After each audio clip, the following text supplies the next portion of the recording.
ورحمۃ اللہ وبرکاتہ۔ نحمده ونصلی علی رسوله الکریم، اما بعد فاعوذ باللہ السمیع العلیم من الشیطان الرجیم، ولا تہنوا ولا تحزنوا وانتم الاعلون ان کنتم مؤمنین۔ وقال النبی صلی اللہ علیہ وسلم العلماء ورثۃ الانبیاء۔ زیادہ دن نہیں گزرے یہاں کچھ لوگ رہتے تھے، زیادہ دن نہیں گزرے یہاں کچھ لوگ رہتے تھے، جو محسوس ہوتا تھا علی الاعلان کہتے تھے، ہوتا تھا چاک گریبانوں میں شمار ان کا، ہوتا تھا چاک گریبانوں میں شمار ان کا، قضا سے کھیلتے تھے وقت کے الزام سہتے تھے۔ صدر مجلس اور مربین اور معامرین، 14 اگست 1947 کو اسلام کے نام پر ایک نئی مملکت پاکستان، اس کا وجود دنیا کے نقشے پر نمودار ہوتا ہے۔ یہ محض وقتی حادثہ یا چند برسوں کی سیاسی اکھاڑ پچھاڑ کا نتیجہ نہیں تھا، بلکہ اس کے پیچھے بر صغیر پاک و ہند کے مسلمانوں کی کم و بیش 3 صدیوں پر جد و جہد تھی۔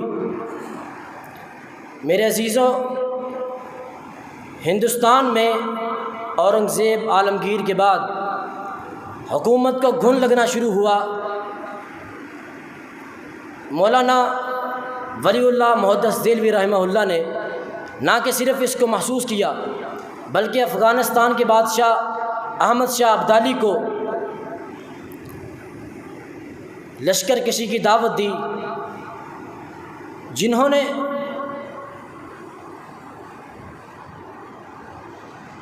مرہٹوں کی بڑھتی ہوئی یلغار کو روکا اور پانی پت کے تاریخی میدان میں انہیں شکست فاش سے دوچار کیا۔ اس کے بعد پھر مولانا عبدالعزیز محدث دہلوی رحمہ اللہ نے انگریز کے خلاف فتویٰ دیا، جس کے نتیجے میں اسماعیل شہید رحمہ اللہ، سید احمد شاہ رحمہ اللہ نے انگریز کے خلاف علم جہاد کو بلند کیا۔ پھر 1857 میں علماء اہل حدیث نے ان بیرونی قوتوں کے خلاف برسر پیکار ہوئے۔ اسی سلسلے کو آگے بڑھاتے ہوئے علماء حقہ نے تحریک ریشمی رومال اور تحریک ترک موالات، ہندوستان چھوڑ دو جیسی تحریکوں کی سرپرستی کی۔ بالآخر انگریز کو اس ملک کو چھوڑ کر جانا پڑا۔ میرے ہمدم اسی سلسلے کو، اس سب سے پیچھے علماء اہل حدیث کی لامتناہی قربانیوں کی داستان ہے، جو سرحد و کشمیر کے پہاڑوں پر وہابیوں کے خون سے لکھی گئی، جو صادق پور کے درختوں پر اور بازاروں میں وہابیوں کے لاشوں سے لکھی گئی، جنہوں نے قوم کو ایک ہی سبق دیا تھا کہ اسلام میں 2 ہی راہیں ہیں، زندہ رہو آزادی کے ساتھ یا پھر مر جاؤ، اسلام میں تیسری راہ کوئی نہیں ہے۔ حاضرین مجلس، مجھے تعصب کی عادت نہیں، لیکن حق بات کہے بغیر نہیں رہ سکتا۔ جب انگریزوں کے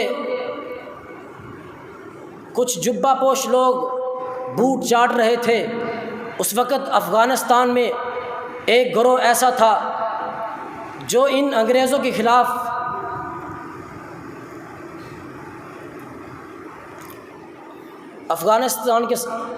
ہندوستان کے اندر پاک بازوں کا ایک ایسا گروہ تھا جو ان کے خلاف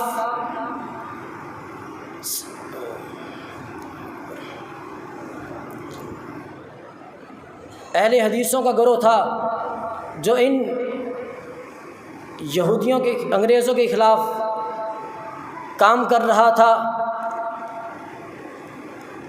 اور ہر شہر میں پھانسی کے پھندے لٹکے ہوئے تھے، اور ان کو ان پھندوں میں لٹکایا جا رہا تھا۔ اور لوگ کہتے ہیں کہ وہابی تھوڑے کیوں ہیں؟ اس لیے تھوڑے ہیں کہ بنگال کے اندر 1 لاکھ اہل حدیثوں کو پھانسی کے پھندے پر لٹکایا گیا۔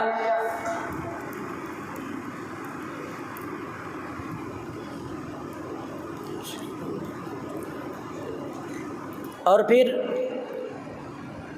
پٹنہ کے اندر صادق پور کا ایک محلہ تھا جو اہل حدیثوں کا تھا، اس میں ایک شخص پیدا ہوا جس کا نام یحییٰ علی تھا۔ یحییٰ علی نے مسجد میں خطبہ دیا، اس کے بعد انگریزوں نے اس کو پکڑ لیا، پکڑنے کے بعد جیل میں بند کیا۔ انگریزوں نے موت کی سزا سنا دی۔ کل موت ہے، رات کو جج آتا ہے، دیکھتا ہے کہ یحییٰ علی نماز پڑھ رہے ہیں، نماز میں قرآن کی تلاوت کر رہے ہیں اور مسکرا رہے ہیں۔ کہاں مسکرا کے رہے ہو؟ کہا اس لیے مسکرا رہا ہوں کہ صبح موت کا وقت ہے، اللہ سے ملاقات کا وقت قریب آ گیا ہے۔ کہا اس کی داڑھی مونڈ دو، داڑھی مونڈی، یحییٰ علی رونے لگے۔ کہا رو کیوں رہے ہو؟ کہا کس لیے رو رہے ہو؟ کہا میں اس لیے رو رہا ہوں کہ میری داڑھی مجھ سے پہلے اپنے خالق حقیقی مجھ سے پہلے میرے رب کو جا کے میرے اللہ کی راہ میں قربان ہو گئی ہے۔ میرے ہم مکتب ساتھیوں، علامہ احسان علی ظہیر رحمہ اللہ،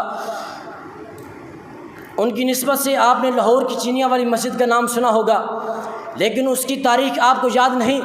یہ وہ مسجد ہے جس میں 1856 سے لے کر 1946 تک مجاہدوں کے بہت بڑے مرکز کے طور پر یہ مسجد تاریخ میں محفوظ ہے۔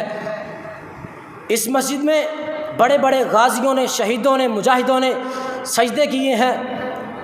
اور علامہ احسان علی ظہیر کہا کرتے تھے کہ میری اپنی یہ کیفیت ہے کہ بیت اللہ، مسجد نبوی اور مسجد اقصیٰ کے بعد اس مسجد میں رات کی تاریکی میں مجھے عبادت کرنے کا جو لطف آتا ہے کسی اور جگہ نہیں آتا۔ آخر میں بس یہی کہوں گا، ہم نے اس دور میں سیاست کی ہے، ہم نے اس دور میں سیاست کی ہے جب سیاست کا سلسلہ اہن زنجیریں تھی۔ سرفروشوں کے لیے دار و رسن قائم تھے، خانزادوں کے لیے مفت کی زنجیریں تھی۔ اقول قولی ھذا۔